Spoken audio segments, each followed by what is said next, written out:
चलो कल्लू जी नारियल फोड़ो। योगिता भयानों को पुलिस लेकर के जा रही है। देखिए वो देखिए वो देखिए वो देखिए योगिता भयानों को किस तरीके से यहाँ से लेकर के जा रहे हैं। और जलाने वाले आप कुछ लोग, चंद लोग हो, पर इनको सपोर्ट करने के लिए मैं हूँ और मेरे जैसे बहुत सारे हिंदू बहन भाई हैं यहाँ पर। जिस मुस्लिम बुजुर्ग की तस्वीर आपने देखी उनका नाम कुल्लू मियाँ है। 75 वर्ष की उनकी उम्र है। जिस तरह से 31 तारीख को नूह में दंगे भड़के थे और वहाँ से बीजेपी के हिंदुओं को पीट पीट कर भगाया गया था, और उसके तुरंत बाद अगले ही दिन 1 अगस्त को गुड़गांव में, फरीदाबाद और पलवल में हिंसा भड़की थी।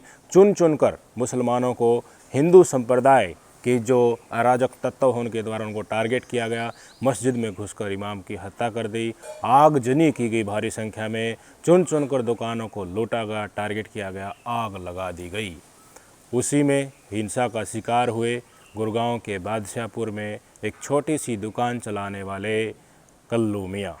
इनकी दुकान में जब आग लगाई गई तो इनकी दुकान में 200 से ज़्यादा कंबल, तकिए मौजूद थे, 5 कूलर भी मौजूद थे।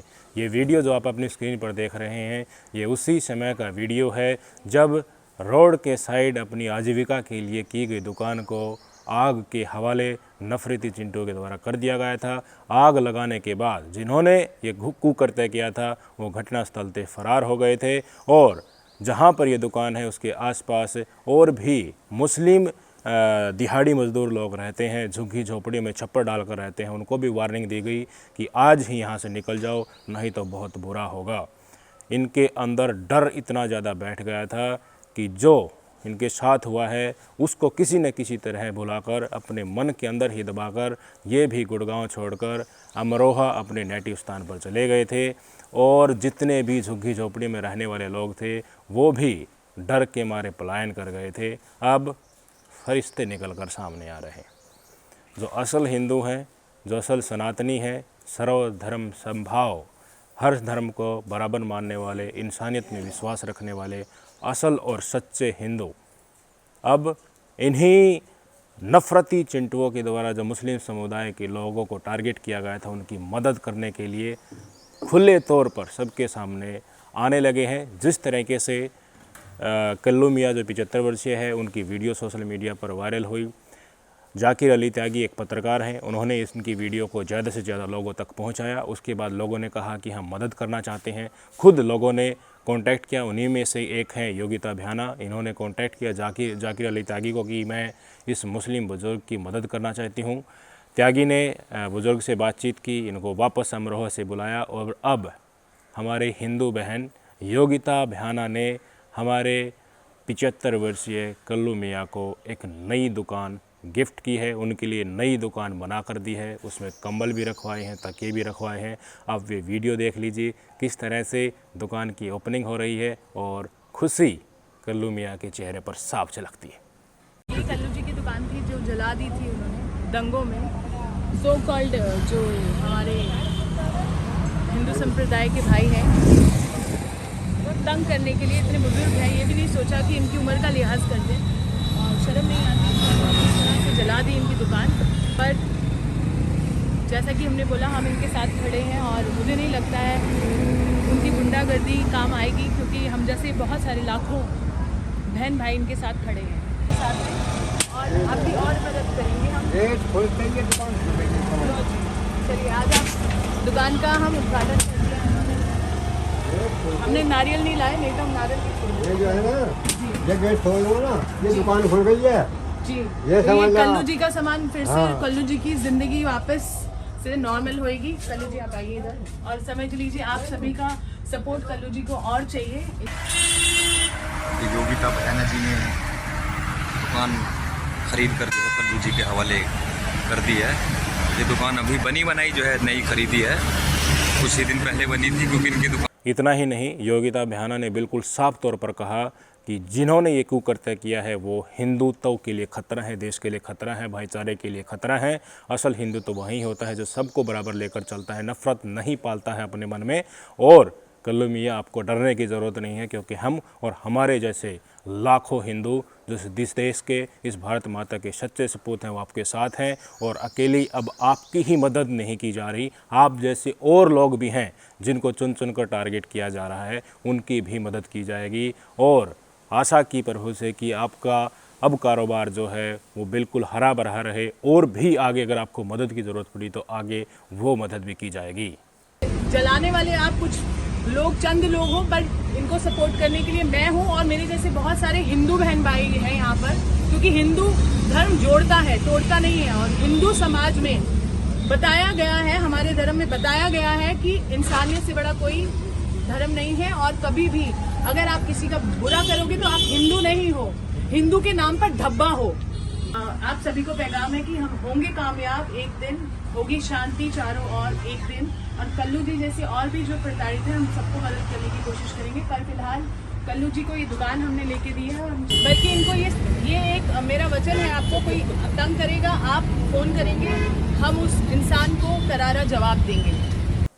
भाईचारे की ये मिसाल और आपस में सद्भाव की ये ज्वाला जो योगिता भयाना ने जगाई है, ये अपने आप में बेमिसाल है। योगिता भयाना काफ़ी लंबे समय से महिलाओं के लिए काम कर रही हैं, महिलाओं पर हो रहे अत्याचार के खिलाफ लगातार अकेली खड़ी रहती हैं। जहाँ कोई नहीं होता है उस समय तक भी सबसे पहले और सबसे अंत तक न्याय दिलवाने के लिए किसी भी रास्ते, चाहे कोर्ट के चक्कर लगाना पड़े, अस्पतालों के चक्कर लगाना पड़े, गवाहों के चक्कर लगाने पड़े, यही योगिता भयाना जी हैं जो लगातार हमारे देश की महिलाओं के लिए संघर्षरत रहती है। 2007 में इन्होंने इंडियन एयरलाइंस में एयर होस्टेस की नौकरी छोड़कर अपना सफ़र शुरू किया था।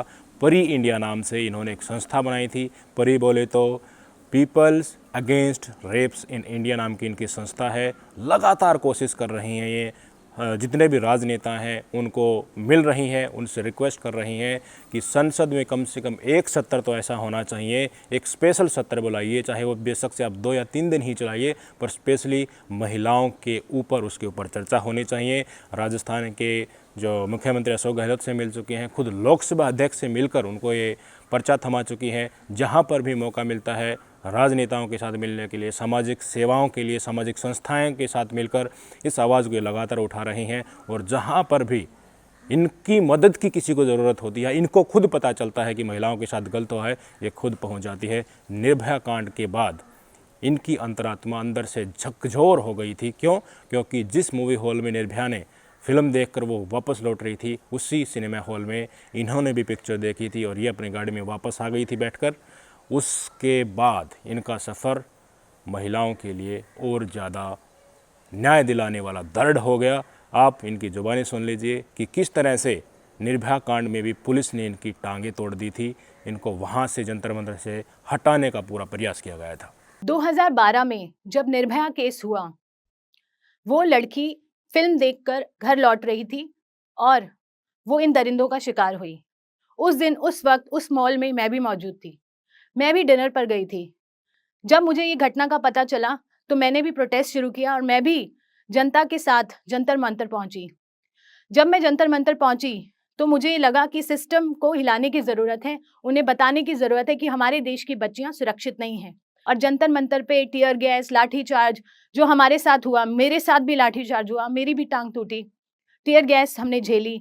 इतना ही नहीं, हर मुख्य मुद्दे ले लीजिए या हर छोटे छोटे मुद्दे ले लीजिए, जहाँ पर भी आप देखोगे सबसे पहले योगिता बहना पहुँचती हैं महिलाओं के मामले में। और अब हमारे कल्लू मियाँ के मामले में भी एक आगे आकर एक सद्भाव की भावना देना, मदद का हाथ बढ़ाना एक फरिश्ते से कम नहीं है। हम सबको योगिता बहना जी की मदद करनी चाहिए। योगिता बहना ने, चाहे वो अंकिता भंडारी का केस हो, निर्भया का केस हो, हमारी महिला पहलवानों का केस हो, या दिल्ली रेप कांड मामला हो, छावला वाला हो, हर केस में बड़ी भूमिका निभाई है। 1 महीने की बच्चियों का रेप हुआ है, उसमें भी इन्होंने कोर्ट के चक्कर लगा कर आखिर में न्याय दिलवाया है।